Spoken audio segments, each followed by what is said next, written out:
All right, class. Today we are going to study economics. This is our very first lecture. It is me, your host Arjun Singh. I hope you guys are doing very good and studying very hard. लोगों के दिमाग में भ्रम है कि economics बहुत मुश्किल subject है. ऐसा कोई भी सब्जेक्ट नहीं है जो ह्यूमन ब्रेन समझ ना पाए. अगर मुझे समझ आ गया, मेरे जैसे इंसान को इकोनॉमिक्स अगर समझ में आ सकती है तो आपको भी समझ आ सकती है. It's very easy. मुश्किल इसलिए लगता है क्योंकि इसमें बहुत सारे टेक्निकल टर्म्स हैं. Inflation, deflation, depreciation, repo rate, reverse repo rate, graphs हैं, पॉलिसीज हैं, स्कीम्स हैं. And this particular subject is related with current affairs, तो इसलिए थोड़ी मुश्किल होती है समझने में. बट आई गाइड यू कि किस तरीके से आप इकोनॉमिक्स कवर अप कर सकते हो. It's very easy. Don't worry, pen और पेपर ले लो. We are going to study economics. This are very first class. 5 lectures लगेंगे इकोनॉमिक्स खत्म करने में. मैंने सोचा था कि इकोनॉमिक्स में खत्म करूंगा आपको करंट अफेयर्स के साथ, but I guess it's not quite possible now. So हम लोग इसको पैरेलल लेके चलेंगे. ऑलराइट, चलिए. Basic theory for beginners. पहले कुछ थ्योरीज करवाऊंगा, फिर उसके बाद PYQs करवाऊंगा, तो आपको समझ में आ जाएगा कि इकोनॉमिक्स क्या है होता है. ठीक है. अगर मैं इंट्रोडक्शन की बात करूं तो देखिए, डेफिनेशन व्हाट इज इकोनॉमिक्स. सबसे पहले ये जानिए इकोनॉमिक्स होता क्या है. इंग्लिश में पढ़ूंगा, हिंदी में समझाऊंगा. ठीक है. Economics is the study of how individuals, businesses, and governments allocate scarce resources to satisfy needs and wants. Basically, economics एक ऐसी स्टडी है जिसमें इंडिविजुअल कंपनी, बिजनेसेस या फिर गवर्नमेंट ऐसे एलोकेट करते हैं अपने इंडिया के रिसोर्सेज को. जैसे हम लोग इंडियंस हैं, इंडिया के रिसोर्सेज में हमें मान लीजिए चाहिए खाना या रहने के लिए घर, तो ये सारी चीजें अपने गवर्नमेंट स्कीम्स बनाती हैं अलग अलग. और उन सारी स्कीम्स का जो स्टडी होता है, जो एक पूरा हिरार्की बना हुआ है, जो पूरा सिस्टम है, उस सिस्टम को हम लोग इकोनॉमिक्स बोलते हैं. 2 टाइप के इकोनॉमिक्स होते हैं, माइक्रो इकोनॉमिक्स और मैक्रो इकोनॉमिक्स. माइक्रो का मतलब आपको पता है, छोटा. मैक्रो का मतलब क्या होता है, देखिए.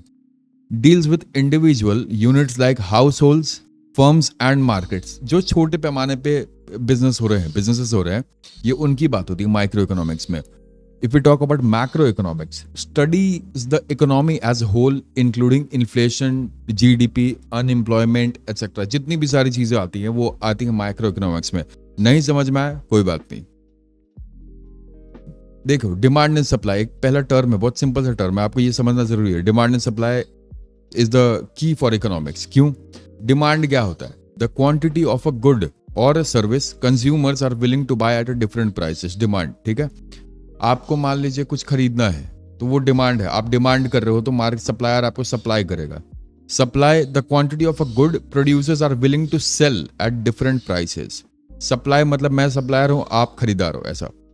इन्फ्लेशन क्या होता है? जो एक एवरेज इंक्रीज होता है रुपए में, प्राइसेस में. कोई सामान आपको 90 रुपए में मिल रहा था आज से 5 साल पहले, अब उसका प्राइस हो गया 5 साल बाद 135 रुपए. उसको इन्फ्लेशन बोलते हैं. ठीक है. ओवर टाइम होता है, ये धीरे धीरे बढ़ता है. डिफ्लेशन होता है डिक्रीज. इन्फ्लेशन मतलब आई फॉर इंक्रीज, डिफ्लेशन मतलब डिक्रीज. ओवरऑल जनरल प्राइस की बात हो रही है. ठीक है. GDP एक टर्म है. GDP आजकल लोग इसको यूज करना बहुत ज्यादा सीख गए हैं. GDP is gross domestic product. देखिए क्या होता है GDP. The total value of goods and services produced with in a country in a year. एक साल में जितने भी गुड्स और सर्विसेज के प्रोडक्शन होते हैं किसी भी कंट्री में, उसे हम लोग बोलते हैं GDP, gross domestic product. National income, total income earned bye अ कंट्रीज पीपल. जो हमारे हम हिंदुस्तान में मान लीजिए 100 लोग रहते हैं. ठीक है. 100 लोगों की तनख्वाह है 100 रुपए.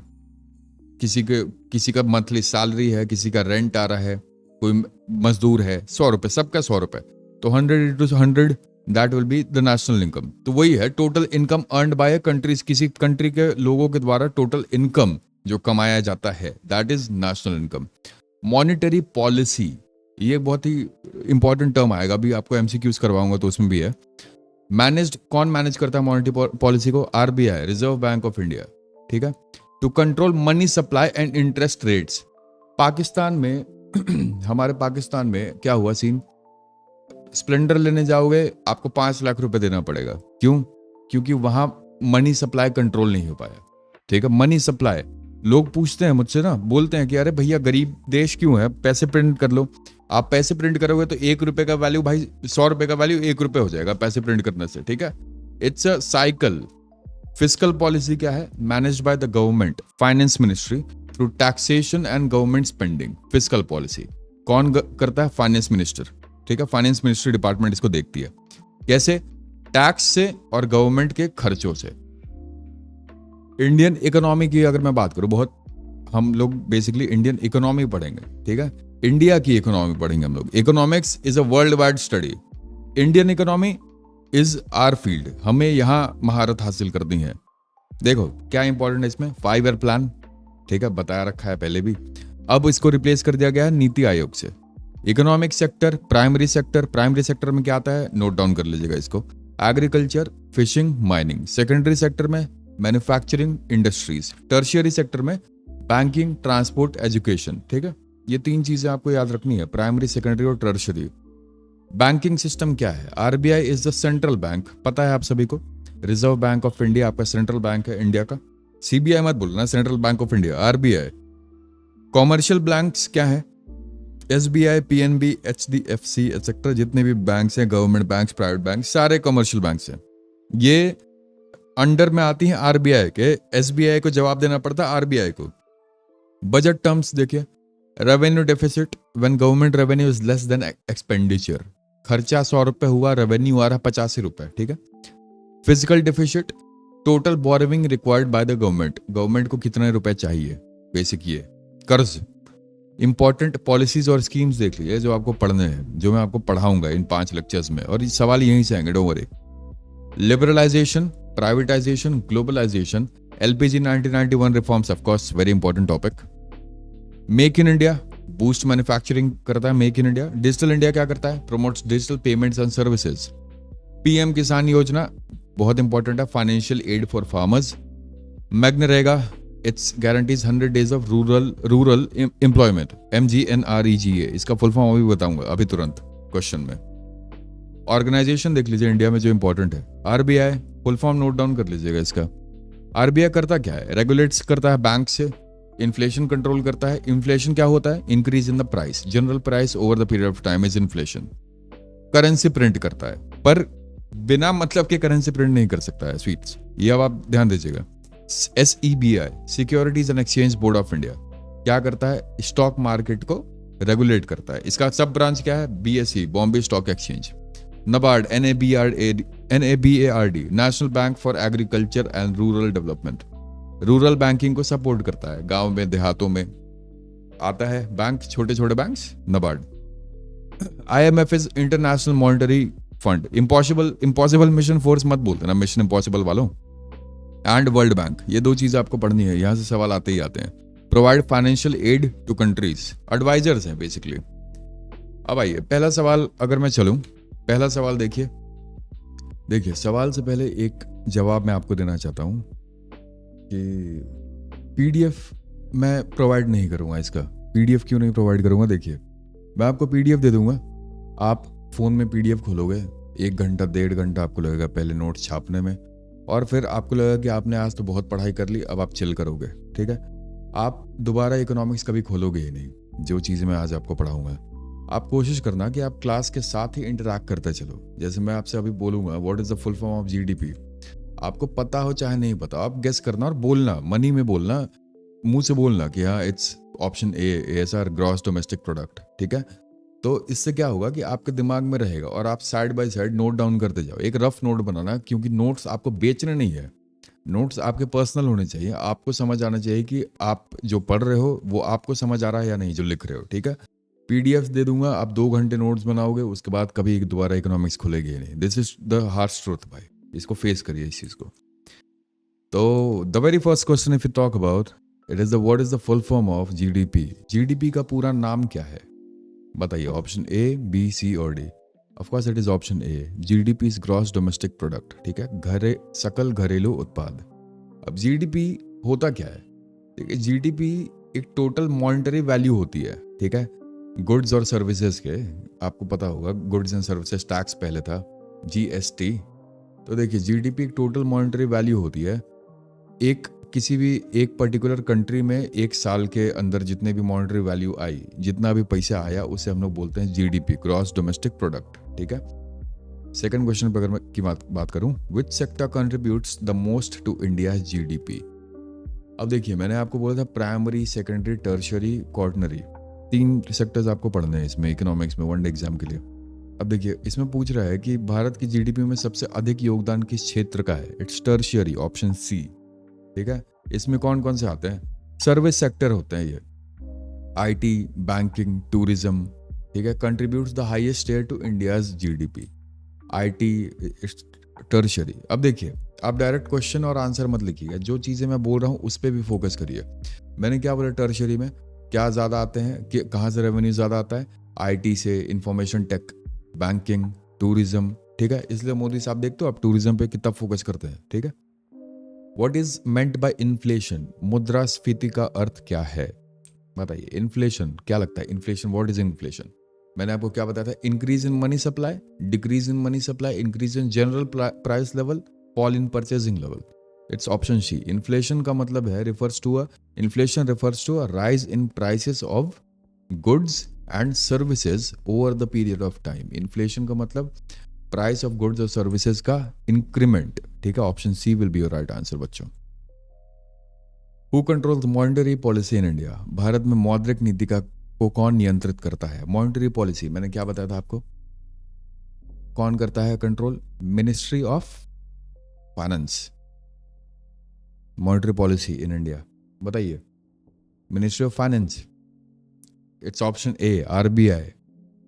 Reserve bank of India control करता है मॉनेटरी पॉलिसी। याद रखिएगा, RBI regulates money supply, interest rates, printing of notes and credits in India. RBI regulate करता है मॉनेटरी पॉलिसी को, मिनिस्ट्री ऑफ फाइनेंस नहीं। मिनिस्ट्री ऑफ फाइनेंस क्या करता है बताइए? What is the current base year of for GDP calculation in India? Current base year क्या है? जीडीपी कैलकुलेशन कहाँ से हम लोग कैलकुलेट करते हैं, मतलब बेस ईयर किसको मानते हैं हम लोग? It's 2011 and 12। Option B will be your right answer. ठीक है। बेस ईयर मानते हैं, शायद पूछ सकता है ये सवाल, बहुत टेक्निकल टर्म है ये। बेस ईयर लोगों को पता ही नहीं होता कि जीडीपी कैलकुलेट करने के लिए हम लोग एक बेस ईयर लेते हैं। ठीक है, उस पर ध्यान रखिएगा। It's option B, 2011-12। If you talk about the next question, what does deficit budget means? घाटे का बजट का क्या अर्थ है? Deficit budget, I told you, अभी जस्ट आपको पता था डेफिसिट बजट का मतलब क्या है। ऑप्शन ए, बी, सी और डी। बताइए क्या हुआ था डेफिसिट, घाटा कब होगा? जब आप खर्च करो ज़्यादा और कमाओ कम। ठीक है। जितना आपने 100 रुपये खर्चा, 85 रुपये आपको प्रॉफिट हुआ। Option A will be your right answer sweet hearts, I mean option A. Alright, next question पे चलते हैं कि what is the function of SEBI? SEBI का फंक्शन क्या है? SEBI का फुल फॉर्म क्या है? Please do mention in the comment, mention कर देना कमेंट पे, बता रहा हूँ। SEBI क्या करता है? SEBI बताइए। देखिए, SEBI का मतलब है, फुल फॉर्म लिख लीजिए, securities and Exchange Board of India. Security and Exchange Board of India क्या करता है? रेगुलेट करता है किसको? इंडिया के स्टॉक मार्केट को। ठीक है, रेगुलेट्स इंडियन स्टॉक मार्केट। क्या बताया था मैंने इसका sub division? BSE, Bombay stock exchange. ठीक है। What is the minimum percentage of FDI allowed in the insurance sector in India? FDI क्या होता है गुरुजी? बताइए। FDI का फुल फॉर्म बताइए मुझे। Somebody प्रोजेक्टा बता देगी मुझे FDI का फुल फॉर्म। देखिए, option C is the right answer, 74%। Indian government increased FDI in insurance from 49% to 74% in 2021। 2021 में 49% से 74% इंक्रीज हुआ है। ठीक है, ऑप्शन सी।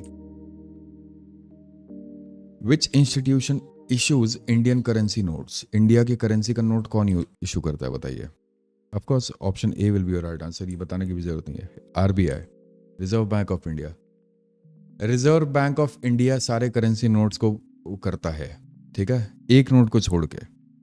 ये ट्रिकी क्वेश्चन है, बढ़िया सवाल लगा था, ये फैक्ट मुझे इसलिए मेंशन कर रहा हूँ। एक नोट को, 1 रुपए के नोट को छोड़ के रिजर्व बैंक ऑफ इंडिया सारे नोट्स प्रिंट करता है। 1 रुपए का note ministry of finance print करती है। याद रखिएगा इस चीज़ को। Option A will B right answer. और ये जो मैंने फैक्ट बोला है इसको भी नोट डाउन कर लीजिएगा। What is the name of the scheme that provides 100 days of employment in rural areas? Rural और अर्बन का मतलब पता है ना? रूरल मतलब गाँव वाँव, अपना घर, जहाँ मैं रिटायर होकर घर बनाऊंगा क्या, वहीं रहूंगा झोपड़ी में बस। MGNREGA।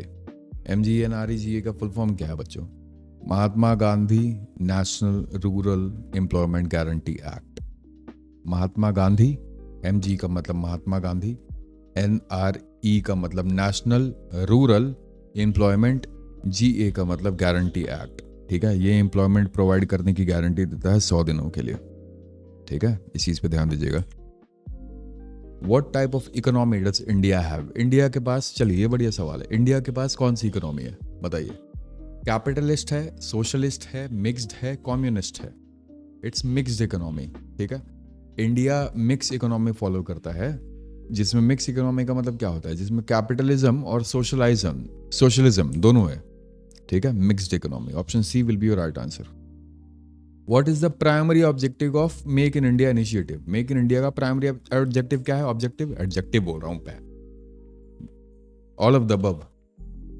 देखिए, make in India manufacturing sector को भी बूस्ट करता है, उत्पादन क्षेत्र को बढ़ावा देना, प्रमोट FDI को प्रोत्साहित करना, इंक्रीज एम्प्लॉयमेंट रोजगार बढ़ाना। तो ये तीनों सेक्शंस मेक इन इंडिया के अंडर में आता है। तो option D will be your right answer. उपरोक्त सभी which tax was replaced by GST in India? ये बढ़िया क्वेश्चन है। पहले GST के पहले क्या था? गुड्स एंड सर्विसेज टैक्सेस के पहले क्या था बताइए? It was value added tax था पहले। ठीक है, sales tax, VAT, excise duty, service tax, सबको हटा के एक टैक्स अब लगता है GST। ठीक है, what is the main source of revenue for the government of India? बताइए, मेन सोर्स ऑफ रेवेन्यू क्या है? Direct tax, indirect tax, borrowing, disinvestment. अब देखिए, यहां से आप कोई भी बढ़िया स्टूडेंट रहेगा ना, मैं आपको बता रहा हूं, जो पहली बार इकोनॉमिक्स पढ़ रहा है, वो क्या करेगा कि ऑप्शन A, B, C या D। ठीक है, अब मैंने आपको आंसर बता दिया कि इनडायरेक्ट टैक्सेस, मान लीजिए मैंने आपको बता दिया इनडायरेक्ट टैक्स इसका आंसर है। इनडायरेक्ट टैक्स में आता है GST, कस्टम और एक्साइज। कोई भी बढ़िया स्टूडेंट रहता है जिनके सिलेक्शन के चांसेस ज़्यादा रहते हैं, क्या क्यों होते हैं उनके चांस जानते हो? वो ऑप्शन B छोड़ देगा, ऑप्शन B तो हाँ टिक कर देगा। डायरेक्ट टैक्स भी पढ़ेगा 2-3 लाइन, बोरोविंग्स भी पढ़ेगा और डिसइन्वेस्टमेंट भी पढ़ेगा। मैं इस तरीके से पढ़ाना चाहता हूँ तुम लोगों को, पर तुम लोगों का रिस्पॉन्स नहीं आता बढ़िया, समझे? इस तरीके से पढ़ा करिए हमेशा। What does repo rate means? चलिए, बढ़िया सवाल है। रेपो दर का अर्थ क्या है? रेपो रेट और रिवर्स रेपो रेट भी आता है। ठीक है, रेपो रेट क्या होता है बताइए? देखिए, रेपो रेट वो होता है जो RBI, Reserve bank of India, जिस रेट पे बैंक को लोन देता है। ठीक है, रेपो रेट एक ऐसा रेट होता है, RBI शॉर्ट टर्म लोन्स देती है कॉमर्शियल बैंक्स को। ठीक है, वो होता है रेपो रेट। ठीक है, ये बात ध्यान दीजिएगा बच्चों, रेपो रेट यही होता है। Option A will be your right answer. जिस रेट पे reserve bank of India subsidiary banks को अपने वो करे, ठीक है, जिस रेट पे दे, वो होता है repo rate, RR। What is the term for the rise in employment with economic growth? आर्थिक विकास के साथ बेरोजगारी में वृद्धि को क्या कहा जाता है? बढ़िया टर्म है ये, बताइए बताइए। आर्थिक विकास के साथ बेरोजगारी में वृद्धि को क्या कहा जाता है? ऑप्शंस देखिए, दिमाग लगाइए थोड़ा। It's jobless growth.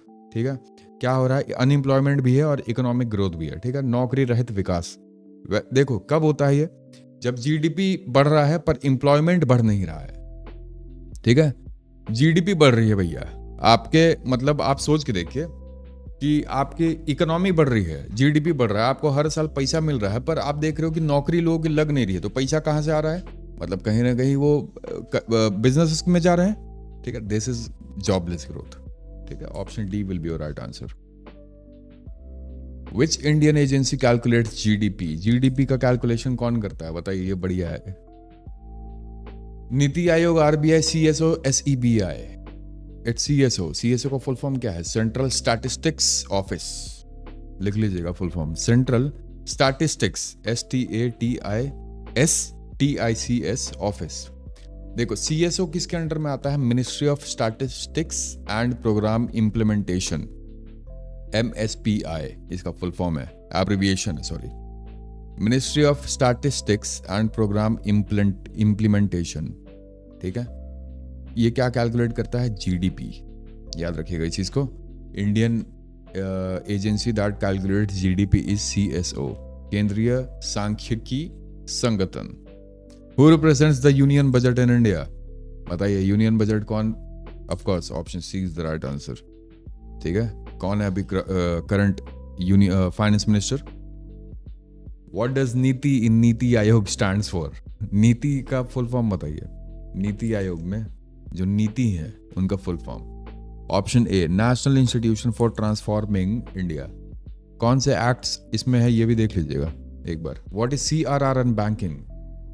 CRR क्या होता है बच्चों बैंकिंग में? CRR एक टर्म है जिसका नाम फुल फॉर्म है कैश रिजर्व रेशियो, नकद आरक्षित अनुपात। CRR क्या होता क्या है?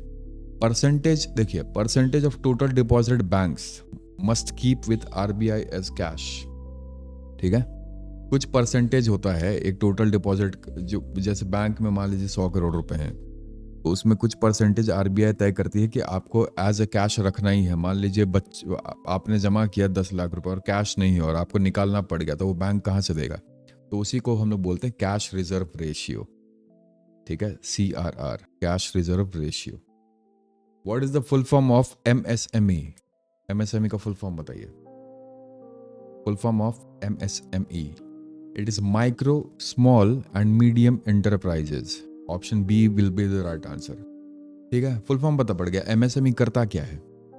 MSME क्या करता है? देखिए फुल फॉर्म में ही है, माइक्रो, स्मॉल एंड मीडियम। छोटे बिजनेसेस को क्लासिफाई करता है माइक्रो, स्मॉल और मीडियम में। ठीक है, बेस्ड ऑन इन्वेस्टमेंट और टर्नओवर। 10 करोड़ के बिजनेस का अलग, 100 करोड़ का अलग, 1000 करोड़ का अलग। ठीक है, ये प्रमोट करता है छोटे बिजनेसेस को। ठीक है, बेसिकली ये हेल्पिंग नेचर होता है बहुत। ठीक, option B will be your right answer. Which is the largest employer in the public sector in India? Bharat में सार्वजनिक क्षेत्र में सबसे बड़ा नियोक्ता कौन सा है? बताइए। It's Indian Railways. The job that you are preparing for right now is Indian Railways. ठीक है, largest employer in the public sector in, largest PSU बोल सकते हैं आप इंडिया में। It's Indian Railways. ठीक है, 1.3 मिलियन एम्प्लॉयज का रेशियो है, याद रखिएगा इस चीज को, 1.3 million. Option A. What is the main function of NABARD? NABARD। NABARD का मेन फंक्शन क्या है बताइए? मेन फंक्शन है डेवलप करना रूरल और agriculture finances. Option B will be your right answer. NABARD का फुल फॉर्म क्या है? National Bank for Agricultural and Rural Development. It provides basically financial support किसको? पिछड़े जगहों को। ठीक है, जो पिछड़े एरियाज हैं वहां फाइनेंशियल सपोर्ट करता है। Which type of unemployment is common in agriculture? कृषि क्षेत्र में कौन सी बेरोजगारी आम है? It's option C, disguised unemployment. Option C will be your right answer. अब डिस्गाइज्ड अनएम्प्लॉयमेंट होता क्या है? देखिए, डिस्गाइज्ड जहां पे मान लीजिए एक सवाल सुना है, एक आदमी एक गड्ढा 10 दिन में खोद रहा है, तो 10 आदमी 10 गड्ढे, एक गड्ढा कितने दिन में खोदेंगे? तो वो होता है डिस्गाइज्ड अनएम्प्लॉयमेंट। जहां पे एक आदमी काम कर सकता है वहां पे 10 आदमी को क्यों रखना है? बेसिकली ये हो। ठीक है, when more people work in a job than required. जब किसी जॉब में ज्यादा लोग काम करें जितना रिक्वायर्ड है। ठीक है, what is the full form of PPP in economics? Purchasing power parity. Option A will be the right answer. ठीक है, परचेजिंग पावर पैरिटी, PPP, क्रय शक्ति समता। अब देखिए इसका होता क्या है, ये काम करता क्या है? It is a method to compare the cost of goods between countries. India में जैक डैनियल्स मिलती है 2700 रुपए की, US में मिलती है 4300-4200 रुपए की। Jack Daniels is a scotch, Tennessee whiskey, scotch नहीं है। ठीक है, तो ये होता है PPP, purchasing power and parity. It is a method to compare the cost of goods between countries. चलिए, which is India's largest foreign exchange earning industry? Foreign, बताइए, मैंने बताया था आपको, IT एंड सॉफ्टवेयर, सूचना प्रौद्योगिकी और software. The IT and software sector की अगर मैं बात करता हूँ, ये इंडिया का बिगेस्ट फॉरेन एक्सचेंज अर्नर है, कंट्रीब्यूटिंग सिग्निफिकेंटली टू एक्सपोर्ट्स। ठीक है, एक्सपोर्ट्स क्या होता है? एक्सपोर्ट करना। इंपोर्ट मतलब लाना और एक्सपोर्ट करना भेजना, याद रखिएगा।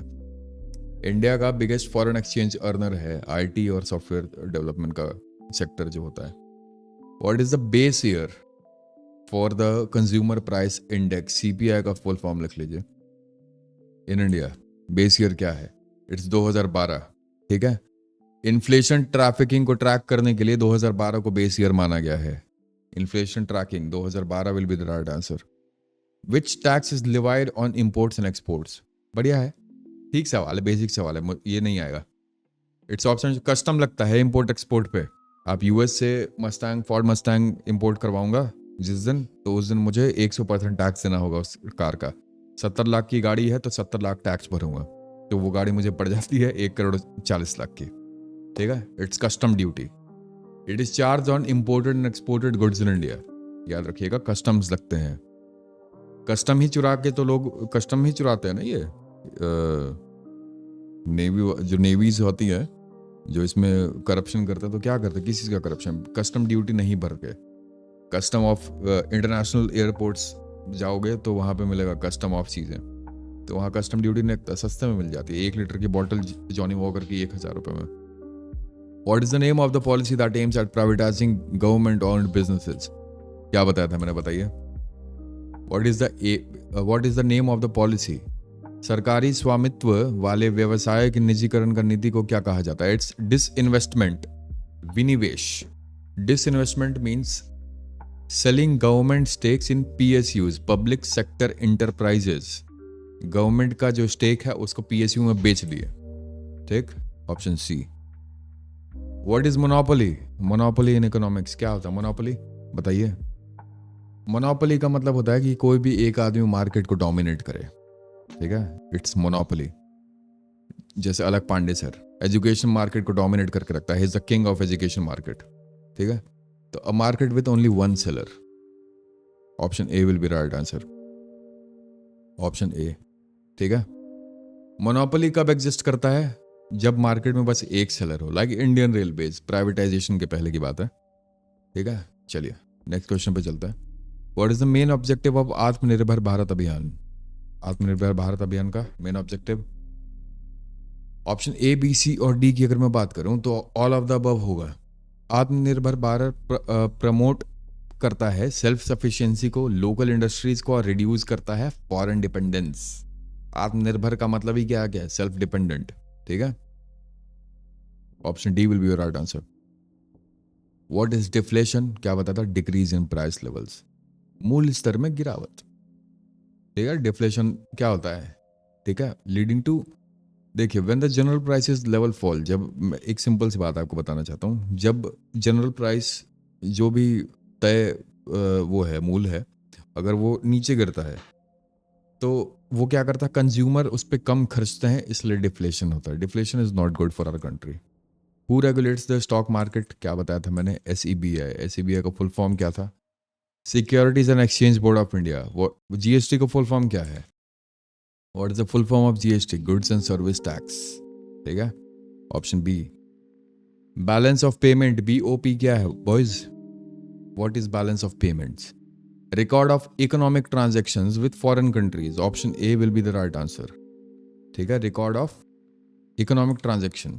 ठीक, BOP क्या करता क्या है बेसिकली? देखिए, जितने भी फाइनेंशियल ट्रांजैक्शन होते हैं, इंपोर्ट एक्सपोर्ट, FDI जो भी होते हैं between a country and the rest of the world, India और जो इंडिया की अगर मैं बात करूं तो BOP ये होता है, जितने भी फाइनेंशियल ट्रांजैक्शन होंगे उसका रिकॉर्ड रखना, बेसिक। ठीक, बैलेंस ऑफ पेमेंट इसी को हम लोग बोलते हैं।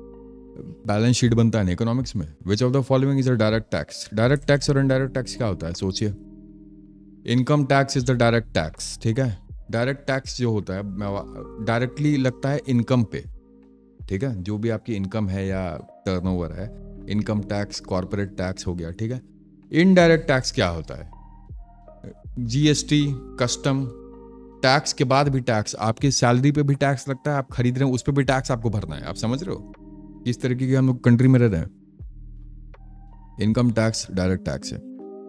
डंपिंग क्या होता है इकोनॉमिक्स में? What is dumping in economics? देखिए, डंपिंग एक ऐसी स्ट्रैटेजी होती है जहां पे कंट्री एक्सपोर्ट करता है बाहर से सामान बहुत कम प्राइसेस पर, डोमिनेट करता है फॉरेन मार्केट्स को। ठीक है, बेसिकली डंपिंग ये होती है। तो option A will be the right answer. selling goods in a foreign market at a lower price than in the domestic market. समझ गया? याद रखिएगा इस चीज को. What is the full form of IMF? Indian Monetary Fund. Option A will be the right answer. IMF करता क्या है? फाइनेंशियल असिस्टेंस देता है and monitors the global economy. ठीक है, financial assistance and monitors the global economy. What is the option A, what is the primary role of the Reserve bank of India? RBI का role क्या था बताइए. मैंने बताया था आपको, करेंसी इशू करना, नोट छापना, कंट्रोल करना मॉनेटरी पॉलिसीज को. ठीक है, आरबीआई का बेसिक काम क्या है? Money supply, inflation, repo rate and printing currency in India. ठीक, तो option B will be the right answer. What is green revolution related to? Green revolution क्या है? इंक्रीज इन फूड प्रोडक्शन, खाद्य उत्पादन में वृद्धि. ग्रीन रेवोल्यूशन किसने introduce किया था बताइए? ये सवाल मुझे MS स्वामीनाथन जी ने. क्या किया था? ग्रीन रेवोल्यूशन का फायदा क्या हुआ था? इंक्रीज हुआ था एग्रीकल्चर प्रोडक्शन बहुत ज्यादा. क्यों, कैसे हुआ था? HYV सीड यूज करके, इरिगेशन, फर्टिलाइजर यूज करके. ठीक है, दैट वाज ग्रीन रेवोल्यूशन. इसके वजह से आज इंडिया जो भी है ना, आज इसीलिए बना हुआ है. Alright, this 40 questions for today. 4-5 और आएंगे वीडियो के, then you will done with economics. Economics एक अच्छा सब्जेक्ट है, इंटरेस्टिंग सब्जेक्ट है. आपको एग्जाम के पर्पज से भी नहीं, ऐसे भी आपको इकोनॉमिकल टर्म्स आने चाहिए. 10 समाज में बैठोगे तो तुम्हारा भौकाल बनना चाहिए ना. अरे भाई, इसको तो मार्केट के बारे में पता है. ठीक है, चलिए आगे बिजनेस भी कर काम आएगा economics. Economics is a very good study. We should learn history, geography, polity and economics. सबको पढ़ना चाहिए, क्योंकि अब मान लीजिए आपको कहीं आप बैठे हो, ठीक है, आपको अपना इतिहास पता होना चाहिए. आप जिस जगह पे हो आपको पता होना चाहिए कि यहाँ कैसे मिट्टी आती है, क्या होता है. कल के डेट में IAS वाईएएस बनने का अगर मन करे, ठीक है. और मैं सोच रहा हूँ स्टेट PCS के क्लासेस मैं खुद ही कर रहा हूँ, मेंस की सोच रहा हूँ लोगों को भी पढ़ा दूँ. ऑलराइट, लाइक कर देना, लाइक नहीं कर रहे हो. ठीक है, और अभी कुछ समय से मेरा थोड़ा तबियत ऑफ था, इसलिए मैं वीडियोस पोस्ट नहीं करता, but I am back with a bang. Alright boys, see you, have a good day. In case I don't see you again, चलो ध्यान रखिए, बढ़िया से पढ़िए, नोट्स बना लीजिएगा. आप सभी का दिन मंगलमय और शुभ रहे. ओम नमः शिवाय. Arjun Singh signing off.